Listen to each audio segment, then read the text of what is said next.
Whether searching for a baseball autographed by your favorite World Series slugger, a signed football by an iconic Hall of Famer, or the jersey of a world-famous soccer star, you've come to the right place.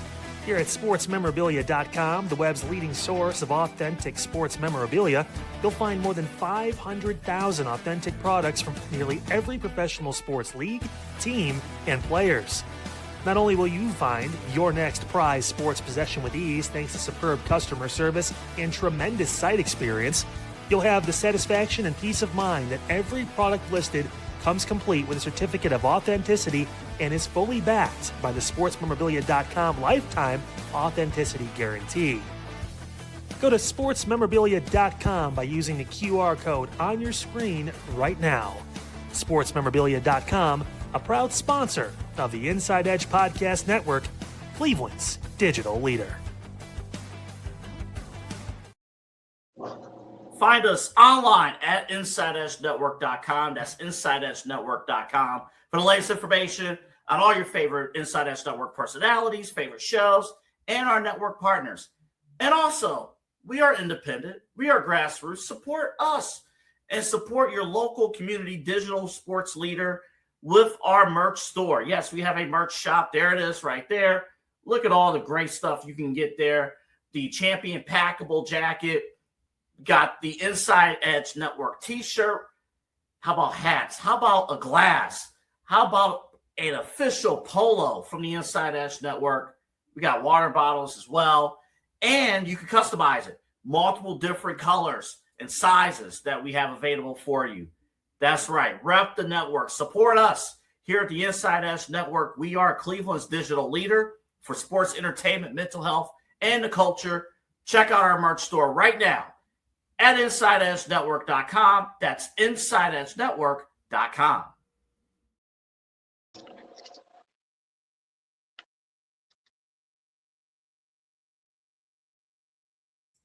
Let me turn my microphone on. Welcome on in to the Cavs post-game show, Game 3.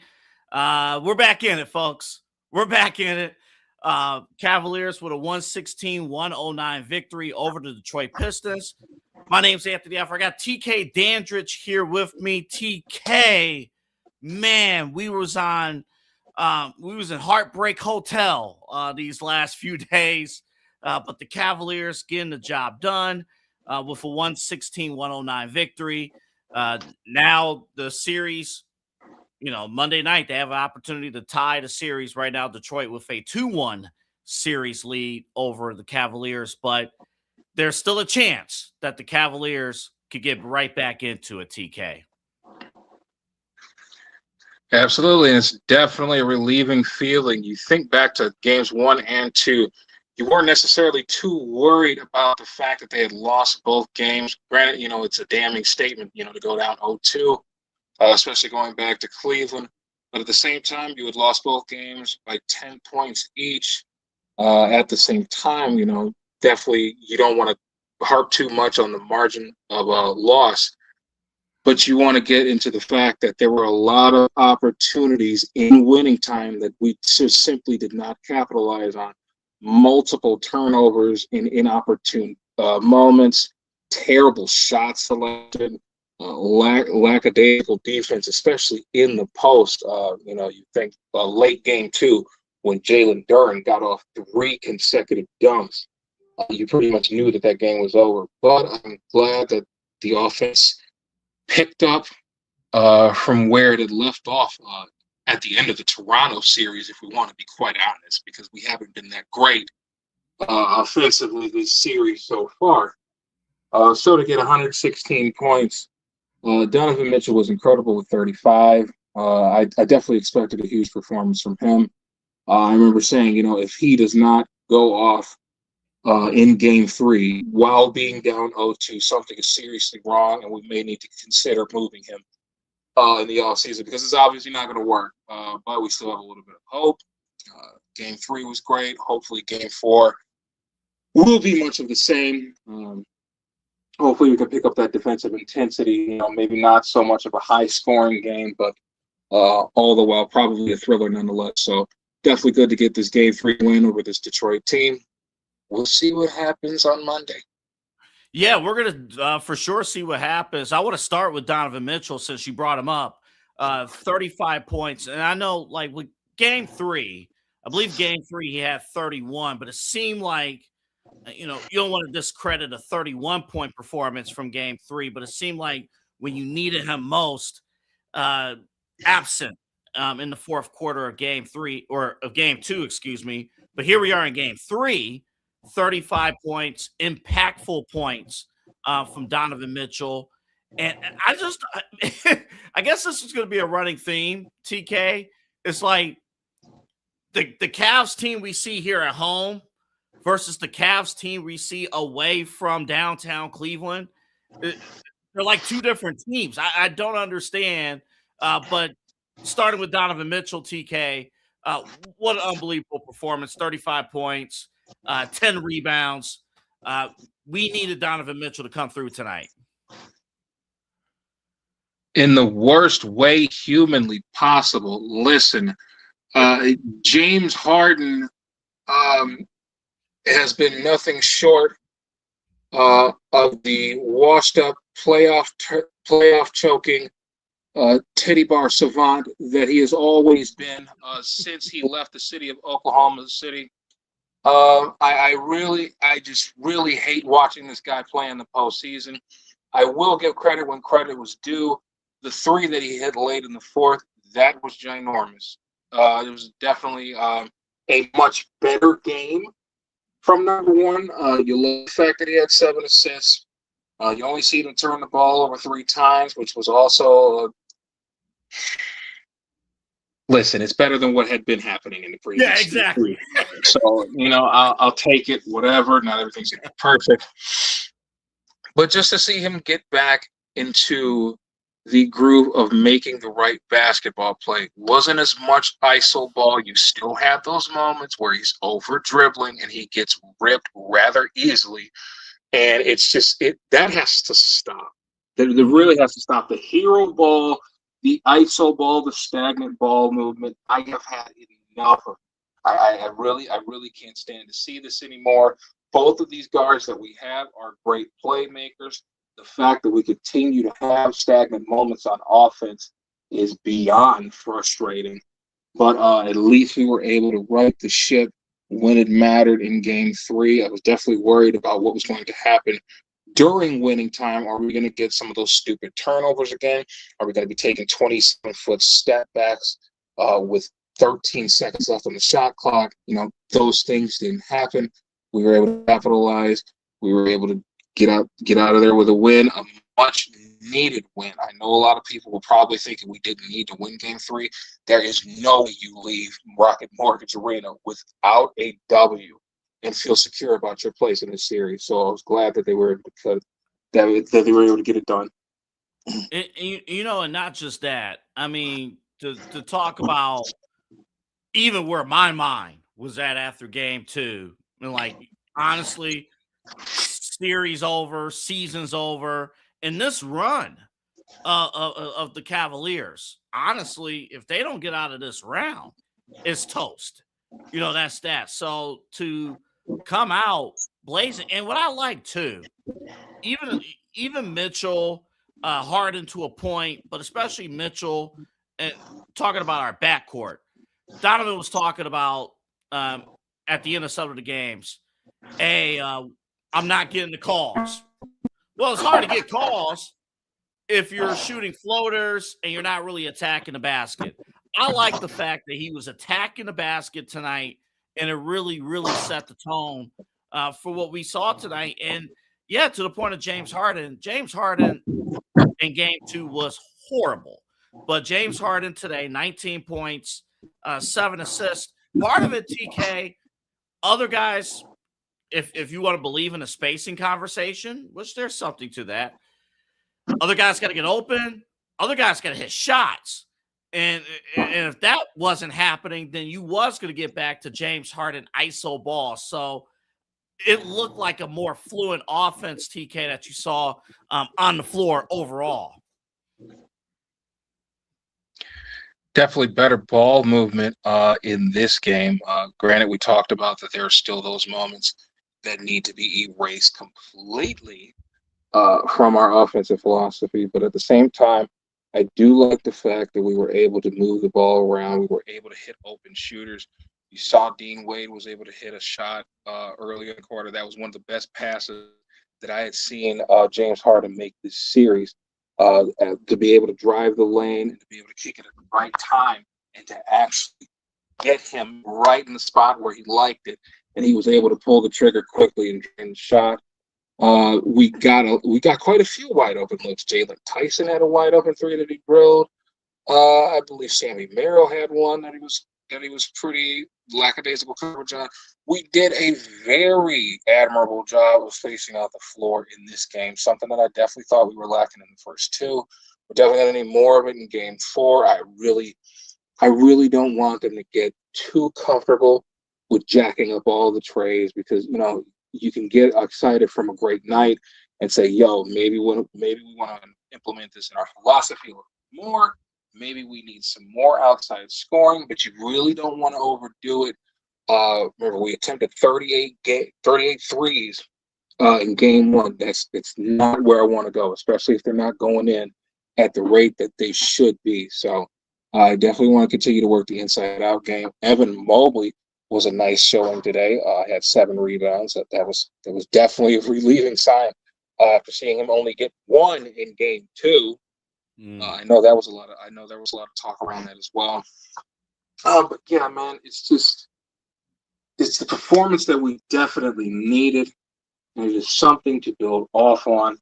But at the same time, I just feel like Detroit is going to come with it. Game 4, I expect a much tighter defensive battle in game 4. I don't know why I feel this way. I just don't see it being 2 shootouts back to back. I definitely think both teams are going to lock down. It's going to be a grueling game 4, and I'm definitely excited to see. I mean, we're going to see. I think that's an interesting point because Detroit, they had stretches where they were cold from the field. A lot of it had to do with the ramped up intensity of our defense and the effort.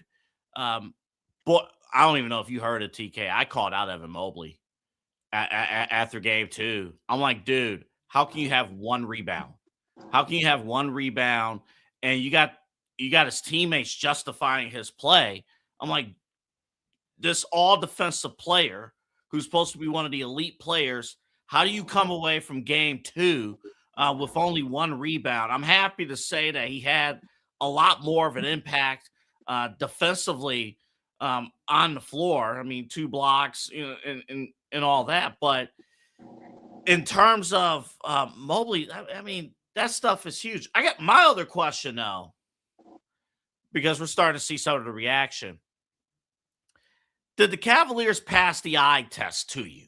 Like when you're watching this game, you're watching how they performed. The Cavs at one point had a 17-point lead, TK. At one point, a 17-point lead. Detroit just as quickly erased that 7-point lead. But then we responded, scoring, I believe, 7 or 9 straight points after we've given up that 17-point lead. And we were in the driver's seat for the rest of that game. I thought the Cavaliers finally, at least at home, which they have done at home all playoff long, passed the eye test tonight. Do you feel the same? No, I do not. Like you just mentioned, we had a 17-point lead at one point. Detroit eventually took the lead at 101 to 100. I was definitely worried that, we were going to get an episode of Detroit comeback season. But luckily for us, that didn't happen. We were able to buckle down and make the right adjustments at the right time. So, but at the same time, yeah, did we pass the eye test? Absolutely not. We all know that 17-point lead means nothing in the NBA anymore, especially the perimeter talent that we are blessed with in the NBA nowadays. It seems like everybody can shoot now and can shoot efficiently. So, yeah, 17-point lead means nothing. At the same time, a 17-point lead is still a 17-point lead. It still needs to grow as long as the game is going on. When we get those stagnant offensive possessions and those breakdowns on defense, we're getting guys slash into the rim. Asar Thompson slashed into the cup, untouched. Being the athletic marvel that he is, he's able to, pull off some brilliant moves at the rim. I didn't know he was that elite of a finisher, to be quite honest. That kind of shocked me. Seeing him do it all the up and unders, it kind of reminds you of Kyrie a little bit. I may be stretching that, but Anyway, I do think that defensively, as a whole, we need to get better. We need to get better. We definitely need another game in which we allow fewer than 100 points. I definitely think that'll build the confidence of some of the guys on the roster to say, hey, we can be this great defensive team. We have our supposed anchor in Evan Mobley. We have Jared Allen, who seems to want to resume his role as a rim protector in the NBA again. He started to lose that a little bit this season. Looks like he's trying to get it back, and it's a great thing that he is because we definitely need it. But yeah, defense has got to be better. Duncan Robinson continues to pour gasoline on the fire. Another 4 triples for him. That might be a lost cause because guy can just flat out pull it and nail it. That's all he's ever done. So that might be a lost cause. But overall, I do think the perimeter defense could improve, especially when you got guys like Ronnie Holland II and Asar Thompson hitting threes. So we definitely got to tighten up there. And the big thing for me on the defensive end, who is guarding Cade Cunningham? That's a great question. Yeah, who in God's name is? I hope it's not Donovan Mitchell, because I seen it a couple times throughout this game, and that is not the guy that we need on him. I need someone bigger than that to be guarding him. Now, it may not stop everything, but it certainly has to get in the way of something. We can't have him driving the lane, getting all these easy fadeaways because he's got 6'1" Donovan Mitchell guarding him. We got to put Max Strus, Jalen Tyson, maybe Keon Ellis. I didn't see Keon Ellis at all today. Was he hurt? No. I mean, and I know a lot. Wow. There's been a lot of chatter about the rotations with Kenny Atkinson, TK, and it's like, okay, you got like, are they trying to? Is he trying to manage the minutes of some of his players? Let me pull it up just real quick, just to provide official numbers here. Donovan that's a real number. Hold up. Is that a real number? Yeah. Donovan Mitchell. Okay. They corrected it. James Harden had 40 minutes. Donovan Mitchell, 38 minutes. Evan Mobley, 36 minutes. Jared Allen, 32 minutes.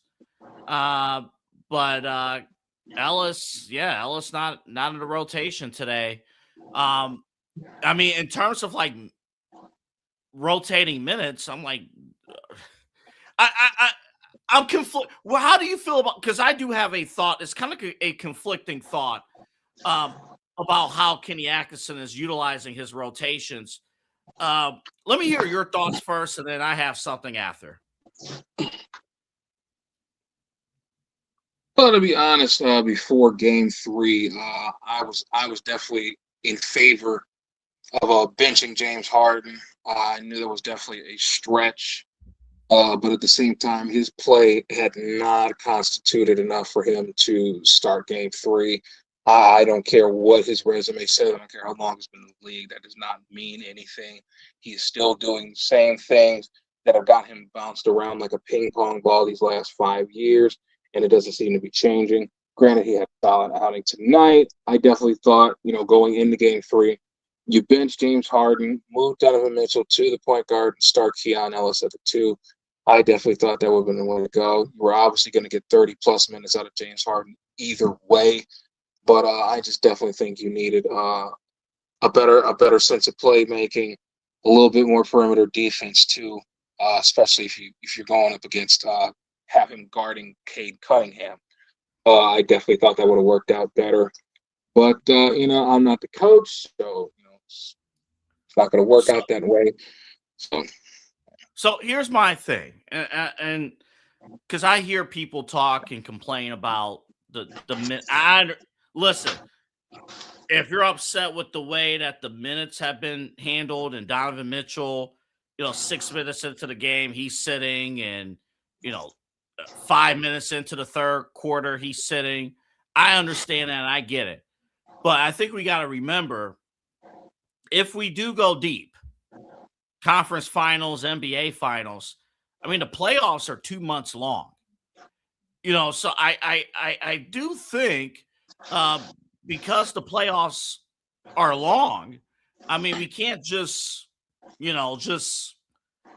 play all hands on deck. That's it. Unless it's a win or go home situation, win or the season's over situation. I do think, Kenny Atkinson and others, they do have to show restraint because of how long these playoffs are.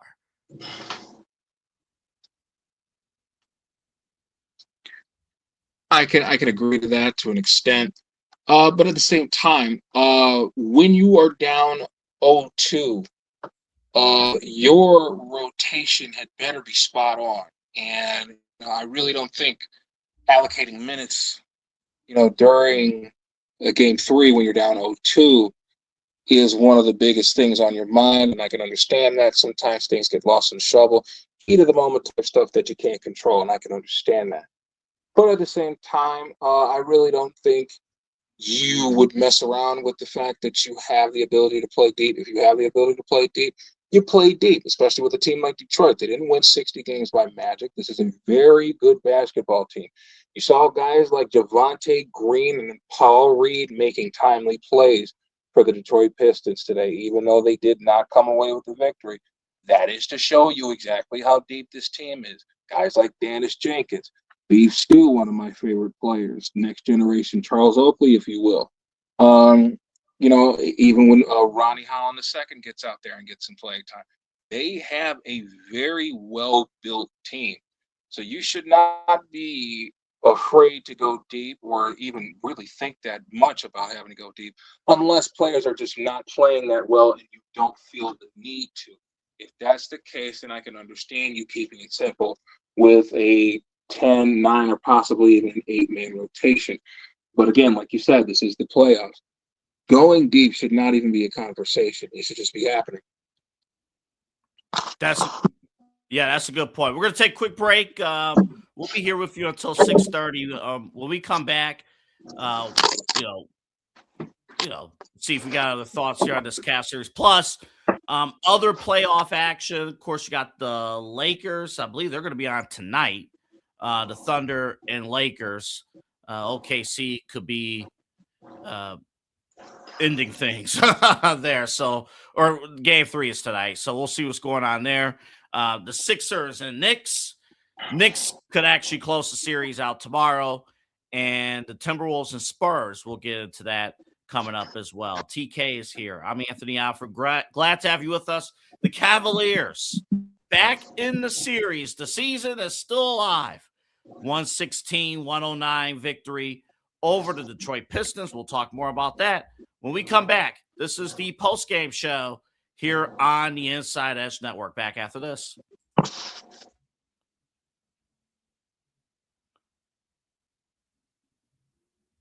Hey guys, Kyle here from Unfiltered. What a show today. A lot. We broke down, obviously, the $1.6 billion data center going to be possibly built in our downtown. Some people not happy about it. Space, power issues. If it's privately owned, who cares? I mean, it'd be pretty cool, right? Also, the Cavs, hey, they got a game this weekend. On Monday, we'll talk about, did they get the job done? Is it 2-1? Are they down 3-0? And that could be the season. Plus, all the local news, talk, sports you can imagine right here on Unfiltered. Back on Monday. We'll see you guys then. Fanatics isn't just our name, it's who we are. Loyal, passionate fans dedicated to our favorite teams and to the sports we love. That's why we're honored to be able to offer fans the world's largest collection of official sports apparel and sports jerseys from all leagues, teams, and players you love. We feature a wide selection of gear from every league, including the NFL, MLB, NBA, NHL, and NCAA merchandise, which allows us to serve fans of football, baseball, hockey, basketball, lacrosse, soccer, golf, and, well, everything else that gets your heart pumping. Go to fanatics.com by using the QR code on your screen right now to celebrate your teams. That's fanatics.com, a proud sponsor of the Inside Edge Network, Cleveland's digital leader.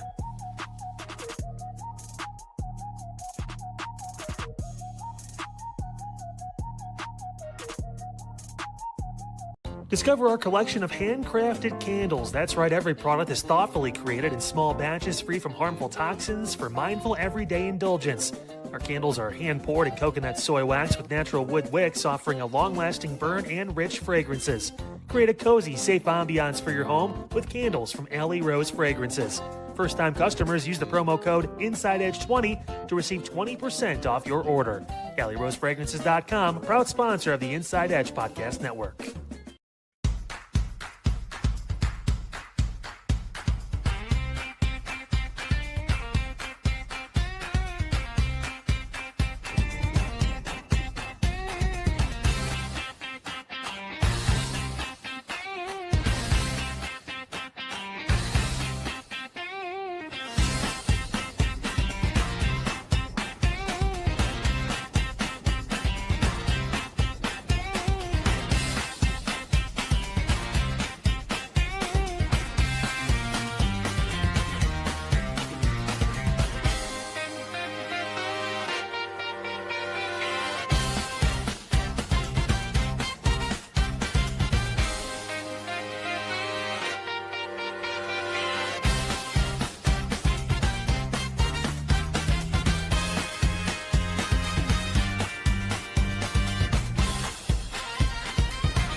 Midnight Run, 5 days a week. Thank you guys for joining us for Midnight Run. Coming up on Monday at midnight, we react to Game 4 of Cavaliers and Pistons. Will it still be a series, or are we going to be in a funeral? I hope not. I hope not. Hopefully the Cavs can pick up some victories over the weekend. We got that coming up, as well as all the top stories for the upcoming week. And also, don't look now, the NFL schedule is on its way out. It will be released this week. We'll talk about it. A lot of big news, a lot of big stories coming up on Midnight Run tonight or whenever you're watching this weekend. We don't have a weekend show. Boy, I told you, I'm all over the place. Monday through Friday at midnight to 1, right here on the Inside Edge Network. Now it's time for me to go to bed. All right, we're not going to bed yet. I should be boys all over the place. We're back here live. Cavs postgame 116-109 victory. Myself and TK Dandridge here with you. And you mentioned something. I want to address something real quick before. Actually, two things. Number one, is it storming by your place? It's about to storm here. No, not yet. I did see the clouds starting to get dark a little bit, so yeah, I expect rain around about 7. So yeah, give it a few. Yeah, it's getting a little dark here. I'm not. They got real. You said they didn't pass the eye test here in Game 3. What do they have to do? The Cavaliers have to do to other than win the game. What do they have to do to pass the eye test? In route of winning in Game 4. Well, first and foremost, I definitely think the turnovers need to stop. This is yet another game where we lost the turnover battle. This has definitely been a recurring theme throughout the playoffs, especially this series so far through these 3 games. But yeah, you definitely have to get a handle on the basketball first and foremost. Second of all, the effort on the glass is absolutely terrible. The Detroit Pistons had 9 offensive rebounds in the first quarter. The Cleveland Cavaliers had 0. That is a tremendous problem, and especially with guys like Jalen Duren being down there. And listen, Jalen Duren did not do well on the boards today. He only had 5 of them. So when the guy that is killing it the most on the rebounds is also not rebounding, and we are still having problems. Guys, it's going to be a very painful series if we do not get this under control. We've got to get more effort on the glass. It definitely started to show in that fourth quarter, late in it. I was definitely glad to see it. But at the same time, this team is not capable of playing 48 complete minutes of basketball. And that is the big thing right there. This team is not capable of playing a full game without screwing something up majorly. Like we had just alluded to earlier, you had a 17-point lead. You end up blowing it and letting Detroit take the lead again. You ended up winning the game, but at the same time, this is another reiteration of not playing a complete 4 quarters. This team has got to learn to put it together. And I definitely think those first 2 things that we talked about, not turning the ball over and maintaining an edge on the glass, are definitely 2 of the key components that will favor heavily into us being able to complete that task. But until we figure out how to stop turning the ball over and to control the glass, it is going to be an issue. Yeah, that's going to be huge. And listen, James Harden has 7 straight points to finish the game for the Cavaliers. James Harden took all that heat. He took a ton of heat. I mean, I have never seen a player of the stature of James Harden, with the status of James Harden. Basically, I've never seen the national media, basically, and local media, all unison say a superstar level player of James Harden is trash. Like, just trash. And for him to at least respond, again, not a perfect game from James Harden. We talked about it. Not a perfect game, but to have those clutch jumpers, the clutch 3, I was watching during the break, the clutch 3-pointer to put the game away. I mean, from a mental standpoint, TK, I got to imagine James Harden, he was like, what chatter? Listen, this is 2026. They hear all of this. So to know, James Harden came out and make a statement, it's great to celebrate, but guess what? Monday night, do it again. Do it again. Do it better. Donovan Mitchell, same thing. Do it again. Do it better. We're going to need it. We're absolutely going to need it. But we all know that James Harden definitely hears what people are talking about. And hey, listen, put your head down and continue to work. We definitely needed a solid performance from him.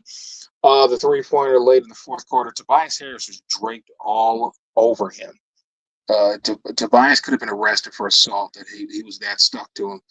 But to be able to drain a shot like that in a moment like that, I definitely think it's going to do his mental great. Definitely going to be something to carry into game 4. I've said it before. I really don't want to see him jacking up them 25-foot fadeaways often.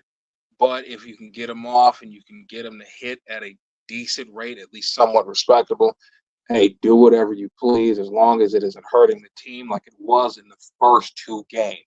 It was killing the crap out of us.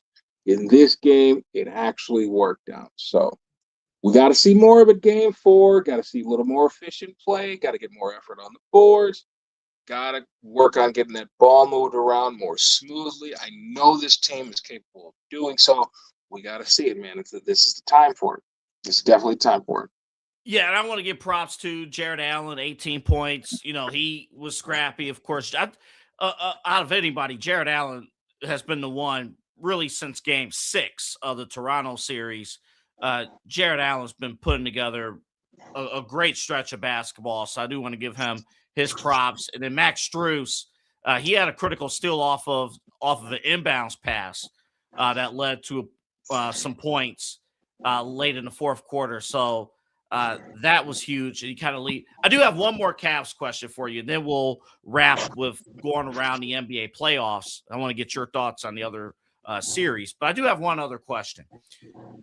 Is there a reason why the Cavaliers play so differently at home in the playoffs versus on the road?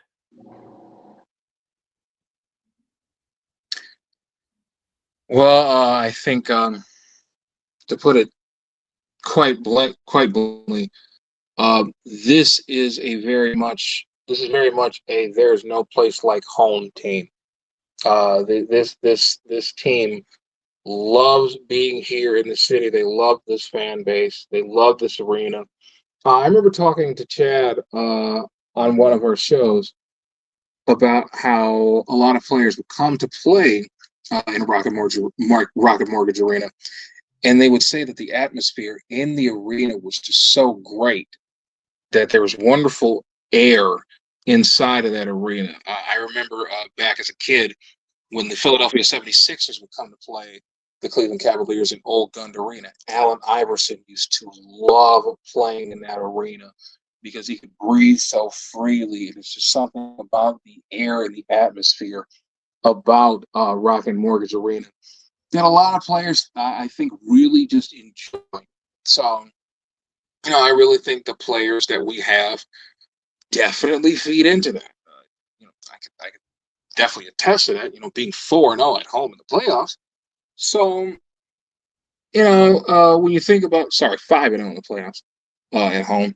So, when you think about it, I really just think the guys just really enjoy playing here. I really don't know what it is about playing away from here.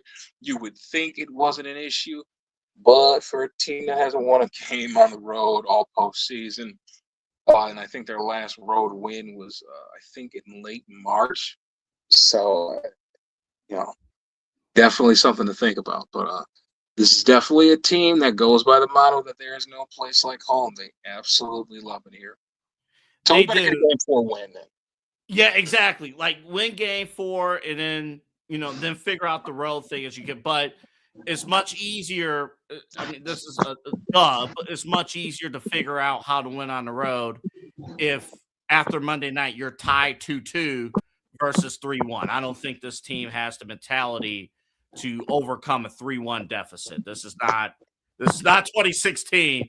They don't have the mentality to do that. But at least at 2-2, they give themselves a chance. And we're going to remember, too, this Pistons team is young. I know what they did against Orlando. I know the comeback. But remember, they were the top seed.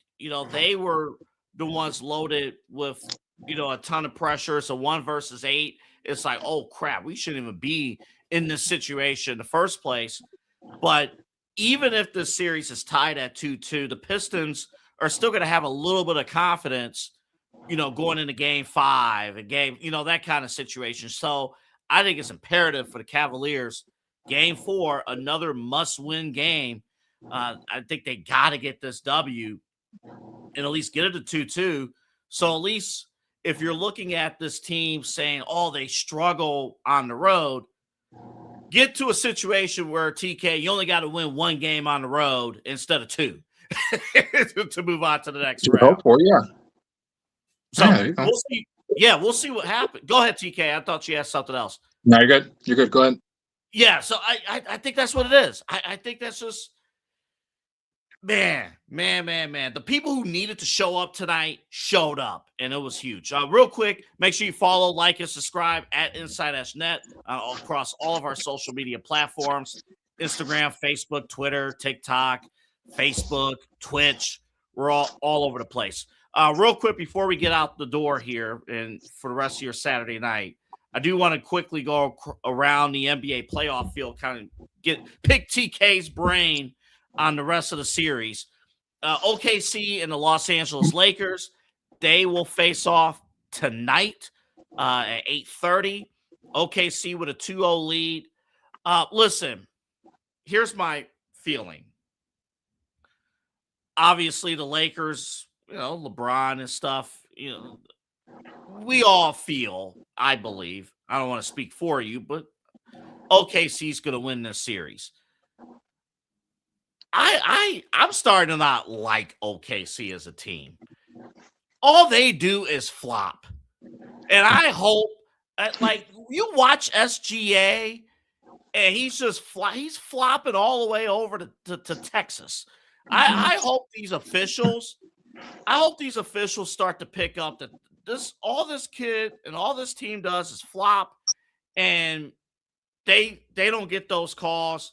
I don't know which team I'm going to be rooting for. Maybe the winner of the San Antonio, Minnesota series. I hope they take out OKC. I just do. I can't stand watching them play anymore. Yeah, I mean, it's very confusing to see how the Oklahoma City Thunder are so great.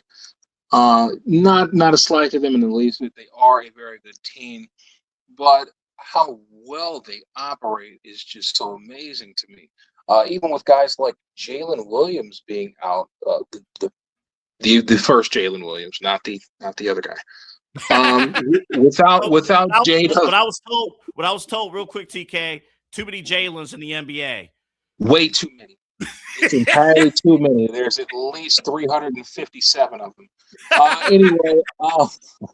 Anyway, without Jalen Williams being in the lineup, this team is still very good. Like, I'm sitting here looking at the Los Angeles Lakers' makeup, and I'm thinking to myself, okay, even without Luka Doncic, this is still a very good team. They were able to win 53 games this year.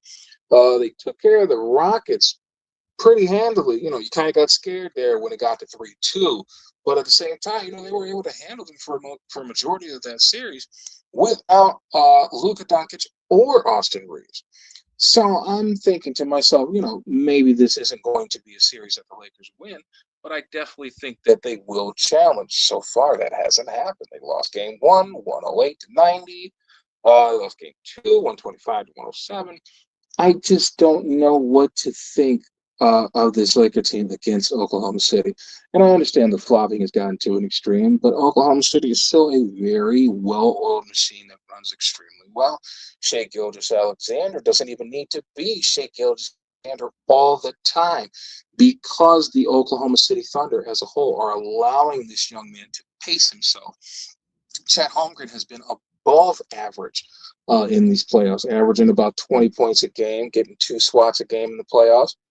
He's been really good on the offensive end this series. Just had a 25-point game the other night. And then you got guys like the other Jalen Williams coming in, giving you timely minutes. He's very good on the glass. Definitely shows you a little bit as a playmaker as well. And, of course, you can't forget guys like Luguentz Dort, Alex Caruso. A.J. Mitchell is definitely some elevated offense off of the bench for that team. A lot of things that I think a lot of people definitely overlook. as to what makes Oklahoma City so great, including myself. But I was able to learn some of that in these couple games, as well as the other series against the Phoenix Suns. They really didn't show too much different than what they have this entire time. But I just think this is a series where Los Angeles is just overmatched. Maybe some magic is in the air at the old Staples Center, now Crypto.com Arena, tonight for Game 3. Maybe there is some magic in the air for that. But this is definitely a game that I possibly see Oklahoma City taking again. Yeah, and if they take it, I think there's a strong chance that on Monday night they'll sweep and go. It's just, I think, like to your point, the Lakers they just don't have enough firepower. Even if they were at full strength, they don't have enough firepower, and especially now, they just don't have enough firepower just to top right. But we'll see. I mean, listen, I'm rooting for a competitive series and for entertainment value, and one last big run from LeBron James.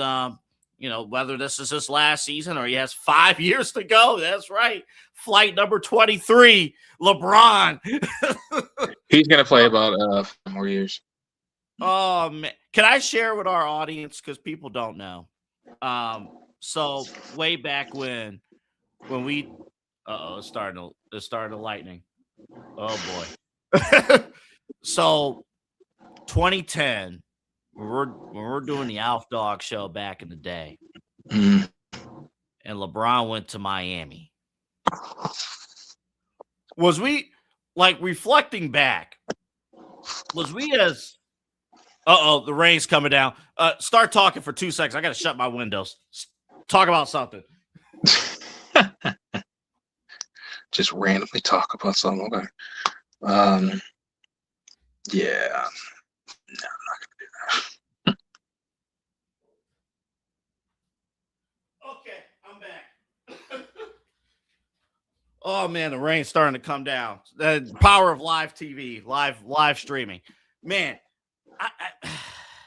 are you still hurt about LeBron leaving to go to Miami as we were back then, summer of 2010? Oh, no. I definitely think all of that was absolved the moment that he decided to come back. I mean, I remember the day like it was yesterday, July 11th, 2014. He wrote, he had the letter that he wrote published in Sports Illustrated, and it was shown in the paper that he was coming back to Cleveland. We were all excited. We didn't expect it. I know I didn't expect it. I definitely thought he was going to go out west or probably further up east to go to the New York Knicks or possibly end up with the Los Angeles Clippers. Those were the two teams that I thought he was possibly going to go to. It didn't really make much sense to me at the time for him to come back home, but I guess that he felt, maybe let's give these guys something. And so I'm glad he decided to do that. I'm definitely, we were all thrilled that he decided to do it. I know. So, yeah, I definitely think the pain is absolved. The fact that he came back and then the next year after that, we were able to win the championship and kind of interrupt that dynasty or, put a pause to it as the Golden State Warriors, were able to, accumulate all those rings during that time. Most of them on our behalf, which sucks, but, whatever, we got one. So, yeah, the pain of that in 2010, that's gone. It's way gone. It's been gone for years. Okay, good. Just want to make sure. Because, man, it hurt, man. I remember my dad texted me, I think it was 5 minutes before his actual announcement, because I think it leaked to Cleveland.com. And he called me. He called me. He was like, son, he's going to Miami. And man, yeah. He came back. We were good. Hey, let's do this. Let's take one more quick break. We got New York and Philly to preview. We got San Antonio, Minnesota, and then final thoughts, keys to victory for Cavaliers and Pistons game 4. Final thoughts with that. We got one more break to take. We'll do it now. Anthony Alford, TK, Dandridge here with you. This is the Cavs postgame show here on the Inside Edge Network. Back after this. Monster Moments Photography is a husband and wife wedding photography team based in Cleveland, owned and operated by Inside Edge Network's very own Ryan Mosser and his wife, Hallie. For the past 10 years, they've captured more than 100 weddings across Northeast Ohio and beyond, always working together as a true two-person team. Their style centers on authentic, emotional storytelling, documenting the real moments between two people in love and creating images that feel natural, comfortable, and true to the couple. Rooted in Northern Ohio but inspired by their travels, Ryan and Hallie bring a warm, personal approach to every wedding day. Their work blends experience, consistency, and a genuine passion for helping couples relive their best day through timeless photography. Learn more at monstermomentsphotography.com by using the QR code on your screen right now. monstermomentsphotography.com, a proud sponsor of the Inside Edge Network, Cleveland's digital leader. And we thank you for your support of the Inside Edge Network. And don't miss my show, Midnight Run, right here on the Inside Edge Network. You won't miss a single episode when you like and subscribe at Inside Edge Net. Clean energy, bold flavors, and no jitters. See why people won't shut up about Dubby. Clean energy, no jitters or crash. Whether you're starting your workday or getting ready to exercise, Dubby Energy helps you lock in and focus. With over 15 flavors to choose from, you can't miss. Order Dubby Energy right now by using the QR code on your screen and use the promo code InsideEdge10 to receive 10% off your order. Dubby Energy, your energy-focused sponsor of the Inside Edge Network, Cleveland's digital leader. Find us online at InsideEdgeNetwork.com. That's InsideEdgeNetwork.com for the latest information on all your favorite Inside Edge Network personalities, favorite shows, and our network partners. And also, we are independent. We are grassroots. Support us and support your local community digital sports leader with our merch store. Yes, we have a merch shop. There it is right there. Look at all the great stuff you can get there. The Champion Packable Jacket. Got the Inside Edge Network t-shirt. How about hats? How about a glass? How about an official polo from the Inside Edge Network? We got water bottles as well.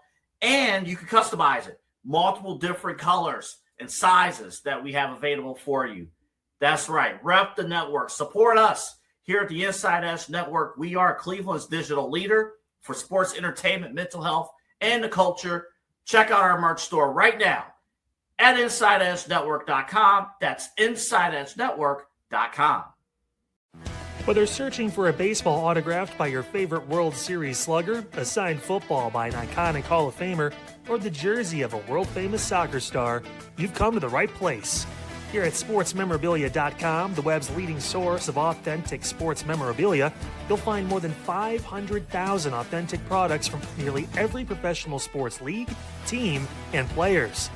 Not only will you find your next prized sports possession with ease thanks to superb customer service and tremendous site experience, you'll have the satisfaction and peace of mind that every product listed comes complete with a certificate of authenticity and is fully backed by the SportsMemorabilia.com lifetime authenticity guarantee. Go to SportsMemorabilia.com by using the QR code on your screen right now. SportsMemorabilia.com, a proud sponsor of the Inside Edge Podcast Network, Cleveland's digital leader. Hey guys, Kyle here from Unfiltered. What a show today. A lot. We broke down, obviously, the $1.6 billion data center going to be possibly built in their downtown. Some people not happy about it. Space, power issues. If it's privately owned, who cares? I mean, it'd be pretty cool, right? Also, the Cavs, hey, they got a game this weekend. On Monday, we'll talk about, did they get the job done? Is it 2-1? Are they down 3-0? And that could be the season. Plus, all the local news, talk, sports you can imagine right here on Unfiltered. Back on Monday. We'll see you guys then. Hey man, there's so many people to celebrate. Like, this was a real team win. Jalen, big friggin' three at the corner. That was big. Hey, Sam Merrill, 2 charges. Who else are we celebrating here? Dennis. Wait, hold on, we're not there yet. Dennis Schroeder. Hey, Dennis, your energy, your feisty, that got us going, bro. That got us going. We were kind of dead. You got us going. That's what you do. Unbelievable. And then our 2 superstars, right? Donovan and James closing the game. like you should. Hey, it's on now, right? It's on now. Come on. Here we go. Great job. What do you got to do now? Good on 3, 1, 2, 3. Yeah. Hey, welcome back in. Cavaliers postgame, one final segment here with you. Cavs, a 116-109 winner against the Detroit Pistons. It is now a 2-1 series lead for the Detroit Pistons. Monday night will be game 4. Tip-off for that is at 8 o'clock. Eli Moon, Chad Bryant, and Autumn Chisholm will have the post-game show following game 4. And now we can promote our game 5 post-game because that's no longer if necessary. Game 5 will happen Wednesday night. Time to be determined, but that's coming up game 5 Wednesday night. Eli Moon, Chad Bryant, Kyle Cornell will have the post game for game 5. But what we're rooting for, if you're a Cavs fan, you're rooting for the if necessary tag to be taken away from game 6. So if you get a game 6, that means Cavaliers, they win on Monday night, and then we'll see what happens. Let the cookie crumble. All right, real quick, we got a few minutes left for the show. I do want to we'll get final thoughts on Cavs Pistons key to victory, but TK, I do want to quickly preview the 2 Sunday matchups. You got the New York Knicks and the Philadelphia 76ers. Knicks up 3-0 in the series. Of course, Knicks can close it out on the tomorrow afternoon. Jalen Brunson and the Knicks, they've just been rolling. In Philadelphia, they've been having some injury issues with Embiid, and the Cinderella story of the Sixers might be coming to an end tomorrow afternoon. Yeah, I definitely think it's time to stick a fork in the Philadelphia 76ers. Joel Embiid tried to come back and play the hero like he did in round 1 against the Boston Celtics, but it just wasn't enough. Tyrese Maxey also had a very rough night. 17 points. He looked out of sync the entire game. Just 8 points through the first 3 periods. Did have 9 points in the fourth quarter, but still was a very inefficient 9 points. A couple of turnovers mixed in there. Had some bad defensive possessions as well mixed in there too. So, yeah, it's pretty safe that we're going to go ahead and stick a fork in the Philadelphia 76ers. You know, they may win game 4 tomorrow, but at the same time, if they do win game 4, it's more than likely over game 5 in Madison Square Garden. That arena is going to be beyond electric. And those guys are definitely going to respond to the challenge. So, yeah, I'm going to go ahead and say the Knicks are going to close this one out.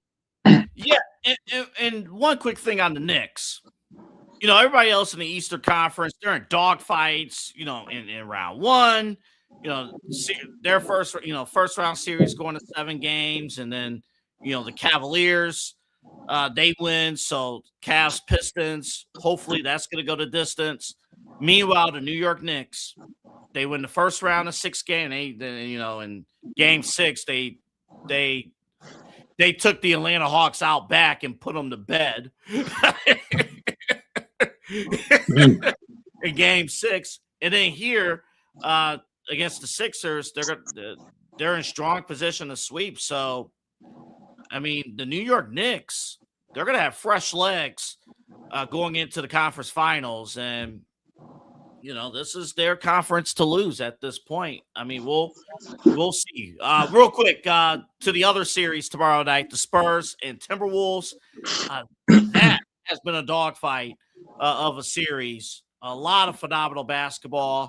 How do you see game 4 of Spurs Timberwolves playing out?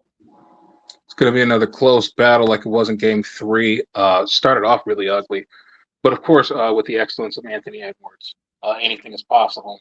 But to combat that with the excellence of Victor Wembanyama, that's going to be a tall task. I definitely expect another close game.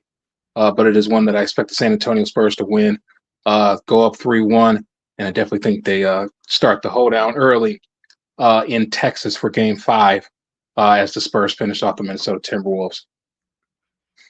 I just realized what you said.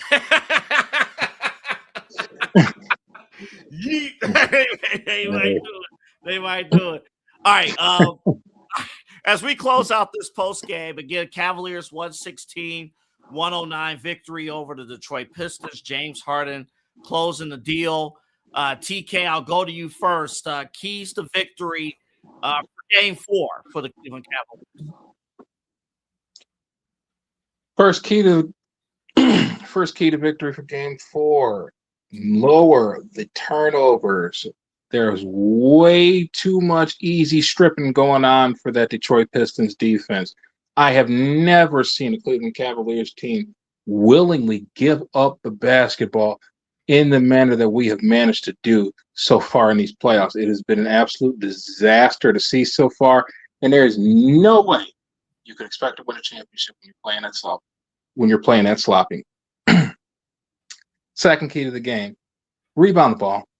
There's no way you can continue to get out-muscled, out-hustled, out-intellected on the boards every night out. I know it's not the end-all, be-all, but at the same time, possessions are everything. When you're giving teams 10, 12, 15 extra possessions, you're not always going to come out with the win. You had better hope that they squander those possessions, and that is never a formula for success. Hope has never been a formula for anyone's success. And third, and most importantly, got to make the right plays in winning time. Can't have the bad turnovers. Can't have 20-foot step, 25-foot step backs, and you still got a full 12 seconds left on the shot clock. Can't be getting out muscled on the glass, especially, it's a tight game, giving up extra possessions.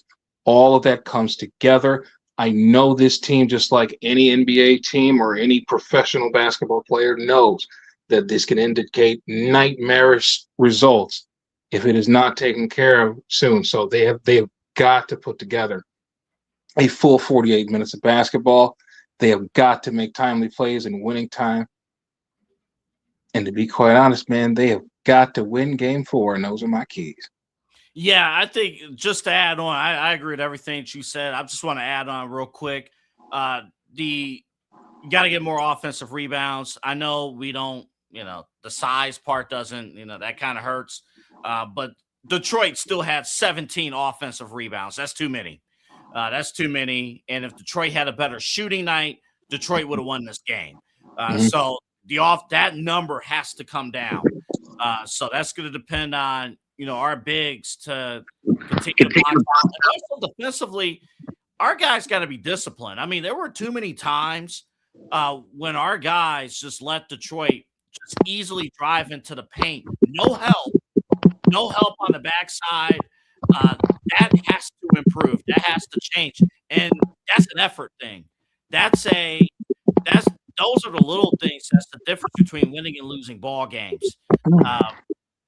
I know, again, Detroit struggled, and I'm not saying Cleveland had a terrible defensive night. They did some things well, but the easy transition points, we got to cut that down against Detroit. And again, that's effort. Also, Detroit, kind of like Toronto, at least early on, they're attacking the passing lanes. They're getting hands in the passing lanes. And again, that led to a lot of those turnovers. So, they just got to settle down and really go from there and kind of see what goes on, and play that clean basketball. And I think that's huge. That's something that they just simply have to do. Play that clean basketball and go from there. I don't want to say that they could shoot their way out of problems, because I do think they made some critical plays in this game, critical defensive plays, where they didn't have to just rely on, hey, we can shoot our way out of this. But if you don't clean up those extra little things and take full advantage of it, TK, Game 4 will not go Cleveland's way. So I think those are things that they have to improve on. And then my last thing, you got to win up here. You got to win up here. And whatever you have to do, don't listen, be accountable, right? be accountable to your teammates. If you're not making the critical plays, call out your teammates. I like Dennis Schroeder and others calling out Donovan Mitchell, calling out some of the other players. Like, why are you not getting to your spots? Why are you not defending? Why are you not beating out screens? Things like that. So if that continues, I think that'll be huge. But TK, this was fun. I enjoyed it. Hopefully you did not get rain in your home because it started storming in the middle of the show. And it was coming down. So Definitely was, man. Oh man, it's good stuff. Also, quick programming note. I have conferred with both parties. If you and if TK, you and Chad are okay with this, I think I can announce it. Illegal formation will make its return early June, as in I think Monday, June 1st. Illegal formation will make its return on Monday nights. Chad and TK, there's so much football news. There's so much breakdown with NFL and college. So we're bringing it back. Illegal formation beginning Monday. Let me make sure I confirm the date. It isn't Monday. Yes, Monday, June 1st. Illegal formation makes its return. TK, this is probably bad business, but I'm going to announce the time on the air, and we can correct it if it's wrong, or we need to change it. The 7 to 8 work for you on Monday nights? Absolutely. 7 to 8. Illegal formation with TK Dandridge and Chad Bryant makes this return, and they're going to take you through mini camp, training camp, all the off-season news across the NFL and college football. Of course, by the time they get on the air, maybe the 2014 college football playoff is on go. So they'll have all that covered for you, illegal formation, right here on the Inside Edge Network, 7 to 8. Actually, before we go off the air, real quick, TK, what are your thoughts on the college football playoff possibly expanding to 24 teams? Oh, I love it. I think it's great. I always thought that I've said this before. I've always thought that the college football playoff should be a little more like March Madness. Like, I understand we're not going to get 64 schools to be able to do that, but I definitely think it should be more than 12. But I was definitely okay with it being 12. But for it to be 24, I think that's amazing. More room for upsets. Yeah. And my whole thing, I 30 seconds, I'm off, I promise. My whole thing, I keep hearing, well, it's going to destroy the regular season. It's going to destroy the regular season. We need to stop romanticizing about the 2007 college football season. No. We haven't seen the 2007 college football season since 2007. Okay? Like, come on. Come on. Let the kids play in the playoffs. Let them play the play. And with NIL, TK, I think there are a lot more good teams that can contend and compete for championships. So you're telling, so all those people are like, oh, we need to limit the number of playoff teams. Okay, fine. So let's not let, the Miami Hurricanes then, put something together and make a playoff run. There would be no Miami. There may have not have been an Indiana in years past. Make that run. I think that would make college football better. It just would. You don't need Alabama and Georgia in the national championship game every single year. You don't need that. So, but TK and Chad Bryant, they're going to have that for you. Legal formation coming back Monday, June 1st, right here on the Inside Edge Network. Well, we thank you guys for joining us here on this Saturday afternoon, Saturday night. A good Saturday and a good weekend. Cavaliers, a 116-109 winner over the Detroit Pistons. You guys have a great weekend for TK Dandridge and our entire team here at the Inside Edge Network. I'm Anthony Alford signing off. Happy Mother's Day to my mom and all the moms that are that do everything. I'm not even joking. They do everything. No live programming on our network tomorrow. We are celebrating Mother's Day, but we're going to be back better than ever Monday, starting with Unfiltered. and then our post-game coverage following Cavs Pistons. So you guys have a great night, and go Cavs, 116-109 victory. Have a good one, everybody. And we thank you for your support of the Inside Edge Network. And don't miss my show, Midnight Run, right here on the Inside Edge Network. You won't miss a single episode when you like and subscribe at Inside Edge Net.